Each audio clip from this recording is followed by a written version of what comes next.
오늘 이 새벽에 하나님께서 우리에게 주시는 하나님 말씀은 창세기 37장 1절에서 11절까지 말씀입니다. 저와 여러분이 한 절씩 나누어서 교독합니다. 야곱이 가나안 땅 곧 그의 아버지가 거류하던 땅에 거주하였더니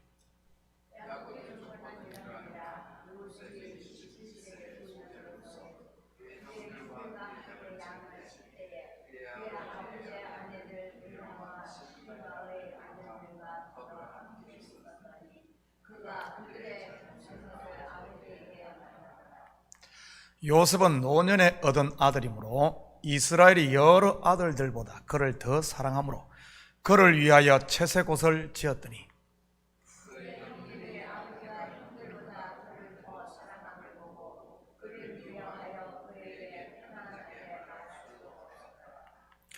요셉이 꿈을 꾸고 자기 형들에게 말하며 그들이 그를 더욱 미워하였더라.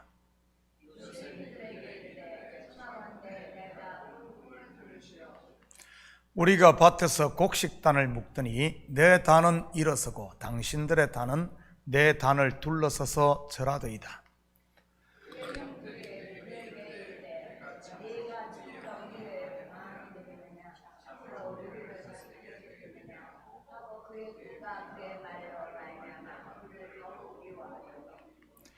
요셉이 다시 꿈을 꾸고 그의 형들에게 말하여 이르되 내가 또 꿈을 꾼적 해와 달과 11별이 내게 절하더이다 하니라.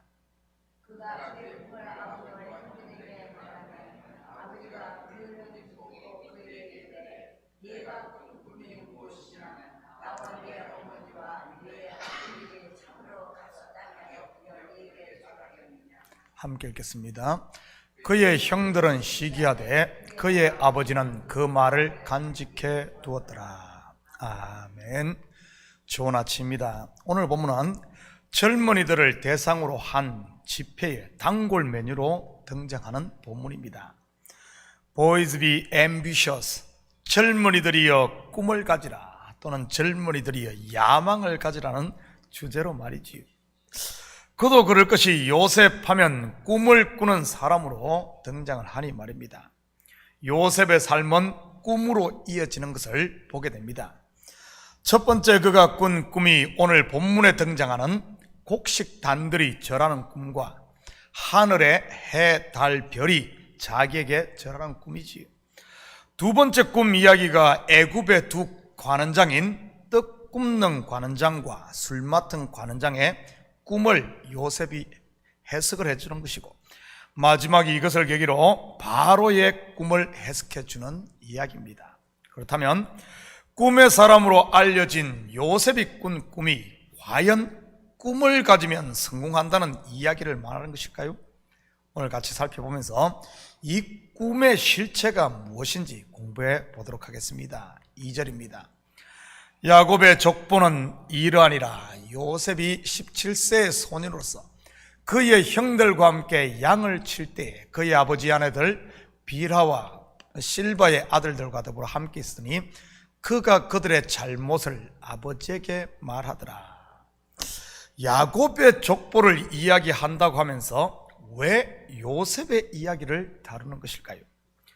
우리가 성경에 등장하는 족보를 보면 누가 누구를 낳고 하면서 쭉 이어지다가 약간의 설명이나 사건이 첨가된 사람들이 등장하는 것을 보게 됩니다. 창세기에서는 대표적인 사람이 에녹입니다. 한번 볼까요? 창세기 5장 24절입니다. 에녹이 하나님과 동행하더니 하나님이 그를 데려가심으로 세상에 있지 아니하였더라. 창세기 5장은 아담의 계보를 기록한 족보인데 전부 누가 몇 세에 누구를 낳고 몇 살까지 살다가 죽었다로 이어지는데 유독 에녹에 대해서는 플러스 알파가 더 기록되어 있습니다. 이런 족보는 역대상에도 등장하는데 우리가 잘 아는 야베스입니다. 거기는 유다의 족보를 쭉 기록하고 있는데 야베스에 대해 플러스 알파를 더하고 있지요. 한번 볼까요? 역대상 4장 9절 10절입니다. 야베스는 그의 형제보다 더 귀중한 자라. 그의 어머니가 이름하여 이르되 야베스라 했으니 이는 내가 수고로이 낳았다 함이었더라. 야베스가 이스라엘 하나님께 아뢰어 이르되 주께서 내게 복을 주시려거든 나의 지역을 넓히시고 주의 손으로 나를 도우사 나로 환난을 벗어나 내게 근심이 없게 하옵소서 하였더니 하나님이 그가 구하는 것을 허락하셨더라. 이런 모습은 신약을 여는 마태복음의 족보에도 등장을 하고 있습니다.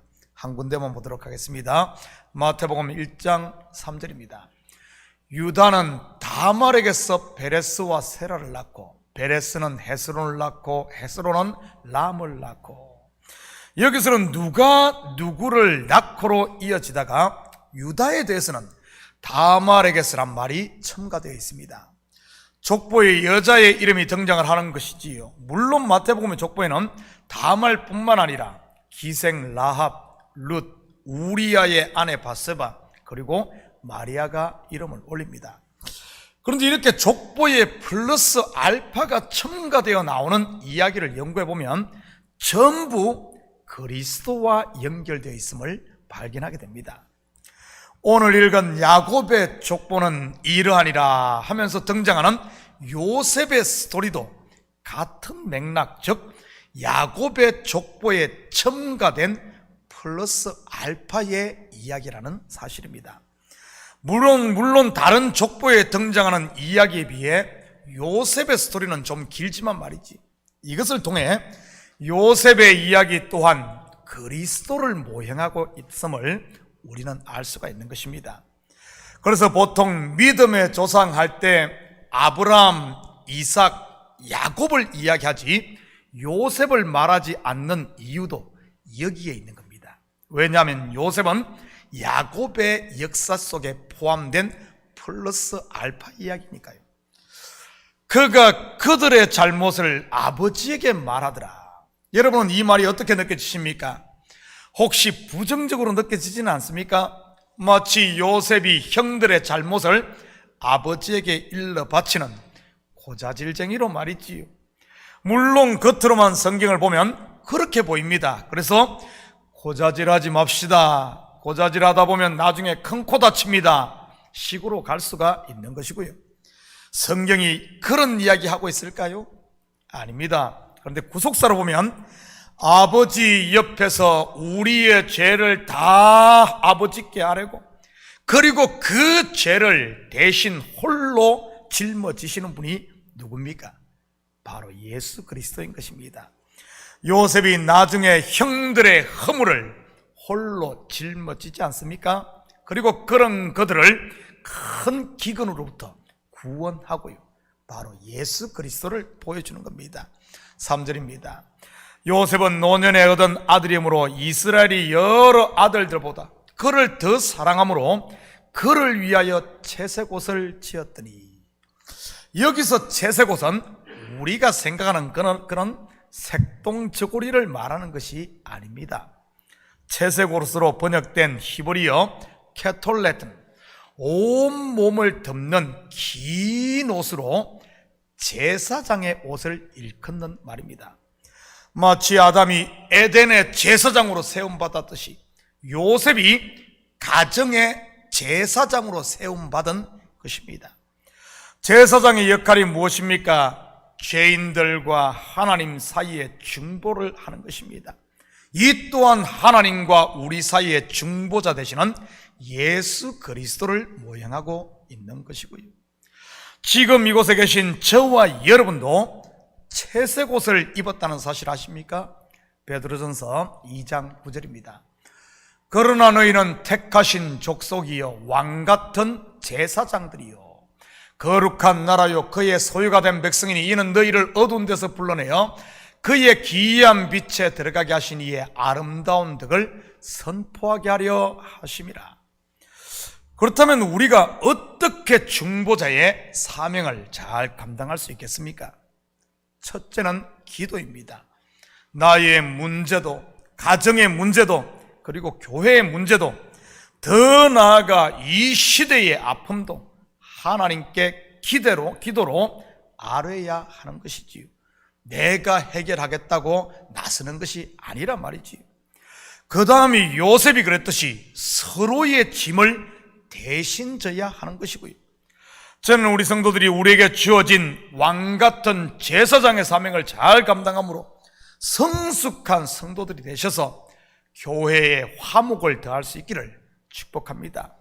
그런데 아직 야곱의 아들들은 성숙하지 못했던 것 같습니다. 야곱이 요셉에게 입힌 채색 옷에 대해 불편해했으니 말이지요. 이 말은 아직 이들의 상태가 율법 아래 종노릇하고 있음을 보여주는 것입니다. 여러분 스스로를 한번 점검해 보시기 바랍니다. 누군가 교회에서 채색 옷을 입고 중보자의 역할을 감당하고 있는 것을 보면 마음이 불편하지는 않습니까? 나보다 더 많이 기도하는 사람을 보면 속에서 시기라는 것이 올라온다든지, 나보다 더 헌금을 많이 하고 열심히 전도하는 분이 있으면 그 꼴이 보기가 싫다든지 하는 것 말이지. 나는 원래 성질이 못돼 먹어서 그런 게 아닙니다. 내가 여전히 은혜 아래 있지 못하고 율법 아래서 있어서 그런 것입니다. 혹시 그런 분이 계시다면 스스로를 속이며 성숙한 척 할 것이 아니라 십자가 앞에 엎드려 다시 복음을 들어야 되는 것입니다. 나를 위해 전부를 내어주신 하늘 아버지의 그 사랑 이야기 말이지. 이 복음을 제대로 할 때, 진리를 깨달을 때 이런 율법의 매임으로부터 해방되는 것이니까요. 5절입니다. 요셉이 꿈을 꾸고 자기 형들에게 말하며 그들이 그를 더욱 미워하였더라. 여기서 꿈은 무엇을 말하는 것이겠습니까? 형제들이 더 미워하게끔 한 꿈 말이지. 율법 아래에 있는 사람들이 은혜 아래 있는 사람들을 핍박하며 미워하는 이런 꿈 말입니다. 요셉이 꾼 꿈은 크게 두 가지인데 궁극적으로는 하나의 꿈인 것이고요. 첫째는 밭에서 곡식단을 묶는데 형들의 단이 요셉의 단에 절하는 꿈이요. 둘째는 해와 달과 11별이 요셉에게 절하는 꿈입니다. 곡식단은 땅의 열매로서 땅의 열매들이 절하는 것이요, 해, 달, 별은 하늘의 천체들로서 빛을 발하는 것들인데 이들이 요셉에게 절하는 것입니다. 다시 말해 하늘과 땅의 모든 만물이 굴복하고 영광을 요셉에게 돌리는 꿈이지요. 그런데 이 꿈이 언제 성취가 됩니까? 요셉이 아버지 집에서 채색 옷을 입고 있을 때입니까? 아닙니다. 언제죠? 그가 애굽에 팔려 종이 되고 더 나아가 감옥에 들어갔다 나올 때입니다.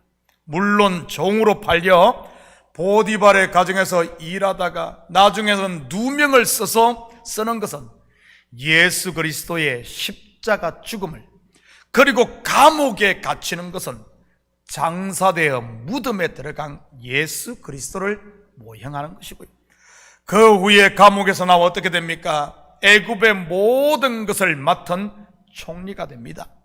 예수 그리스도께서 부활 성천하셔서 하나님 우편에 앉아 모든 권세를 받아 다스리는 것을 보여주는 것이지.